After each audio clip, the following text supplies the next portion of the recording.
brasileira. Com relação a investimentos, a recursos para a região, vão vir algumas pessoas falar, né? Alguém representante do Banco da Amazônia também fala sobre nós linha de faremos crédito. duas audiências. Nós faremos duas audiências, depois faremos uma terceira. As duas primeiras serão com o presidente da Sudam e com o presidente do BASA, do Banco da Amazônia. Nós temos, no âmbito do Banco da Amazônia, o Fundo de Investimento Constitucional, não é? Para a região norte, o FNO, e temos no âmbito da Sudam não apenas os incentivos fiscais relativo a imposto de renda para atrair a presença de indústrias na região, mas temos também um fundo gerido por ela. E, além disso, nós temos um outro fundo que hoje passa a ter uma importância muito grande, que é o Fundo Amazônia, um fundo criado recentemente por lei, pelo governo brasileiro e por lei aprovada aqui no Senado e na Câmara dos Deputados e que contou inicialmente com um aporte de US$ 1 bilhão por parte da Noruega, não é? Então, é um fundo importante que tem que ser usado corretamente. Vamos ouvir essas instituições. Hoje mesmo estávamos com o ministro de Ciência e Tecnologia e ele, na sua exposição, ele enalteceu, ele destacou como um exemplo, primeiro porque não pode falar em inovação no Brasil sem tocar na Amazônia, que é o G1 em biodiversidade, ou seja, nós somos os 7 países mais desenvolvidos do mundo, nós temos um grande território, uma grande população, mas do ponto de vista da biodiversidade, entre os 17 países biodiversos, o Brasil é o primeiro. Então, nós somos o G1 em biodiversidade. É uma biodiversidade que concentra em si uma riqueza, não é, inestimável e uma riqueza que nós precisamos conhecer e dominar. Através desses dispositivos, desses bens naturais, nós temos que transformá-los, agregar valor, conhecimento e transformar em produtos. E ele enaltecia o fato de que no estado do Amazonas, no município do interior, foi inaugurada recentemente uma fábrica de processamento de pirarucu. Pirarucu é um peixe imenso, é o maior peixe que nós temos na região, um peixe extremamente nobre. Seria o bacalhau da Amazônia. O bacalhau da Amazônia. Então, nós mostrávamos, e ele tem consciência disso, esse foi um projeto feito em parceria com o governo do Amazonas e o governo federal, através da FINEP, e que está no início e, por isso mesmo, precisa de mais e mais e mais investimentos para que a gente consiga um produto tipo exportação.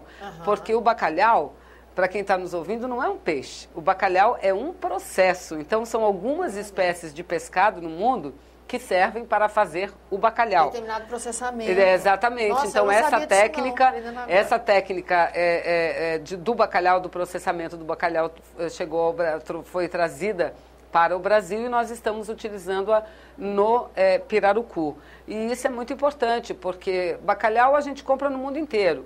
Aliás, Portugal é o país que mais consome bacalhau e depois vem o Brasil, depois de Portugal. Mas o único no mundo que vai ter a marca Amazônia é o nosso. E é importante dizer que essa espécie de pescado, né, um peixe imenso, não há o domínio ainda de reprodução em cativeiro dele, ele só se reproduz naturalmente, ele pode até estar em lagos e tudo mais, mas só se reproduz naturalmente, não é? Nós não dominamos ainda essa técnica. E nós precisamos avançar no sentido de garantir o certificado sanitário e ambiental, porque esse pirarucu, na sua grande maioria, ele vem de áreas preservadas, do manejo. Eu acompanhei, como vivo na região, eu acompanhei quando o meio ambiente, tanto do Estado, a Secretaria de Meio Ambiente, como o IBAMA, fechou uma série, porque foram áreas demarcadas ambientalmente, fechou uma série de rios, de lagos imensos. E na época foi muito difícil para os produtores, para os pescadores, porque eles não puderam pescar. E hoje nós temos uma superpopulação de pirarucu que, manejado corretamente e agregado valor a ele, não vender apenas o produto in natura, mas agregando valor, que é o caso do bacalhau, de pirarucu, o bacalhau da Amazônia, a gente pode ganhar o mundo com isso. E interessante porque essa é uma técnica utilizada já pelos ribeirinhos, porque o pirarucu, ele é usado muito fresco, mas na maior parte das vezes ele é usado seco. Então, a população, os índios, os ribeirinhos já têm uma tradição milenar de secar o pirarucu para usar. Só que não é com a utilização de uma técnica correta. Então, nós estamos agregando o conhecimento deles, ao conhecimento deles, uma técnica científica. Não é? Então, a Amazônia é tudo isso e muito mais.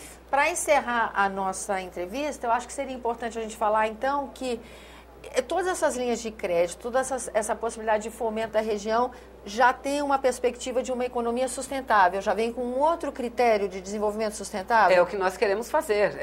Esse é o principal desafio do governo brasileiro e dos governos locais, não é? Fazer com que a Amazônia se desenvolva, com que ela participe do processo produtivo nacional nas mais diferentes frentes, das mais diferentes formas, porque lá nós temos um grande potencial mineral. O Brasil, por exemplo, no campo da agricultura, nós importamos muito, e isso é muito ruim para a nossa balança comercial, o potássio, sendo que a maior reserva de potássio está na região. Então, minério, pescado, tudo, frutas, muita coisa a gente pode desenvolver preservando as nossas florestas. Senadora, muito obrigada pela sua presença no nosso programa e a você que nos acompanha também, muito obrigada pela atenção. Eu sou Tânia Horman, falando para a TV Senado, a Rádio Agência Senado e as rádios conveniadas. Se quiser entrar em contato conosco, por favor, nos ligue no 0800 61 2211. A ligação é gratuita. Se quiser assistir esse ou outro dos nossos programas, por favor, acesse www.senado.gov.br/TV.